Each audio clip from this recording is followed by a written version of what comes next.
Hai, kembali lagi di channel Keluarga Nahlaf. Pada kesempatan kali ini ada beberapa hal yang memang menjadi pertanyaan kita semuanya, dan kita akan sama-sama untuk menjawabnya. Pemain muda latihan sama pemain senior pastinya baik untuk mereka. Otomatis regenerasi itu yang saya mau. Dan saya memikirkan masa depan sepak bola 5-10 tahun ke depan. Sintayong. Pernahkah kita dengar kritik kepada Sintayong? Ya, pasti pernah. Terkhusus dari sudut perlawanan yang seringkali dikenal dengan istilah local pride. Hingga para pandit sepak bola yang suka dengan sosok Sintayong, banyak kebijakan Sintayong yang dikritik dari pihak yang berlawanan, bahkan saat Stefano Lillipali yang tampil apik di Liga 1.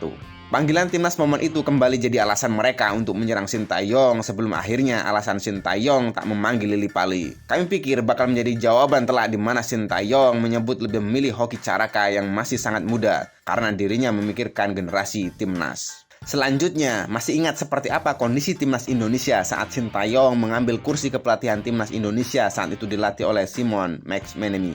Indonesia dapat dikatakan tengah berada dalam fase yang sangat buruk. Mereka gagal total di babak kualifikasi Piala Dunia 2022. Satu grup dengan Malaysia, Thailand, Uni Emirat Arab, dan Vietnam. Indonesia tak pernah sekalipun meraih kemenangan, bahkan Simon harus dipecat saat 4 kali selalu mengalami kekalahan menghadapi 4 rival timnas saat itu. Beruntung masa kelam itu perlahan mulai berubah pudar kala sosok Sintayong dipilih untuk menahkodai timnas. Selanjutnya, pelatih asal Korea Selatan tersebut melakukan banyak hal, berani seperti tak memanggil banyak pemain senior yang jadi langganan skuad timnas Indonesia. Di mana momen itu sering disebut dengan istilah memotong satu generasi timnas. Hasil dari keputusan berani Sintayong pun terlihat tepat. Memang dia belum memberikan gelar juara yang jadi alasan kritik diarahkan kepadanya, tapi skuad Indonesia di bawah Sintayong juga mengukir sejarah dengan banyak pemain muda dengan potensi yang sangat besar. Timnas di 3 level berbeda untuk kali pertama dalam sejarah lolos bersamaan ke Piala Asia lewat jalur kualifikasi. Tak hanya itu, permainan skuad Garuda juga sangat menghibur. Mereka memainkan sepak bola dari kaki ke kaki dengan tempo yang cepat. Yang jadi alasan utama banyak penggemar timnas selalu menantikan penampilan skuad Garuda di bawah pelatih asal Korea tersebut. Menariknya, lebih dari sekedar lolos Piala Asia, pelatih ini juga punya visi hingga 10 tahun ke depan. Ya, ingin melihat skuad timnas Indonesia tak hanya bagus saat ini saja, tapi dalam 5 atau 10 tahun selanjutnya skuad Garuda bisa bersaing di level Asia bahkan tembus Piala Dunia. Dan itu bukan omong kosong saat beberapa hal jenius telah ia lakukan untuk mewujudkan impian tersebut, memberikan kepercayaan kepada Hoki Caraka. Kami tahu Lillipali adalah pemain yang hebat di Liga 1. Ia juga tengah tampil baik bersama Borneo FC yang berada di papan atas. Tapi jelas Sintayong punya alasan untuk memanggilnya dan memilih Hoki Caraka yang baru berusia 19 tahun. Dalam wawancaranya ketika memimpin timnas latihan, Sintayong menjelaskan jika keputusannya untuk memanggil Hoki Caraka karena ia memikirkan regenerasi timnas dalam 5-10 tahun ke depan. Membawa anak muda untuk bermain di tim senior akan memberikan dampak positif dan Hoki mendapatkan kepercayaan tersebut. Salah satu alasan pemanggilannya karena mereka bermain bagus saat kualifikasi Piala Asia Under 23 kemarin. Tapi dengan mereka datang ke pemusatan latihan senior dan ada turnamen besar, pastinya baik untuk mereka.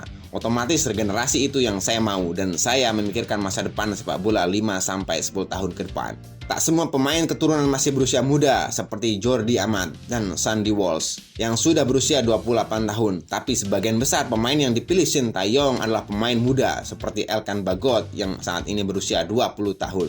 Rafael Struijk 20 tahun, Ivar Jenner 19 tahun, Patinama 25 tahun, dan 2 pemain anyar yang tengah dalam proses pindah negara yakni Nathan Joe 21 tahun serta J.I.T.S 23 tahun. Para pemain keturunan yang sangat masih muda ini adalah kerangka timnas di masa depan. Mereka bisa jadi tulang punggung skuad Garuda sembari terus beregenerasi, dan jelas Sintayong yang melakukan itu dengan tujuan jangka panjang mempercayai para pemain muda. Para pemain timnas Indonesia mereka dituntut untuk memahami sepak bola yang tersistem, memahami taktik dan organisasi permainan, dan itulah kenapa kita bisa menyaksikan permainan timnas yang menghibur. Lihat saja bagaimana timnas membantai Taiwan 9-0, atau dengan organisasi pertahanan yang bagus, skuad Garuda bisa membuat Argentina kesulitan menembus pertahanan rapat Sintayong. Saat hanya menciptakan 2 gol saja, Elkan pun kini memuji jika para pemain timnas mulai memahami taktikal dari Sintayong. Saya telah melihat dari segi performa telah banyak berubah. Saya pikir sekarang semua orang berada dalam kondisi yang lebih baik.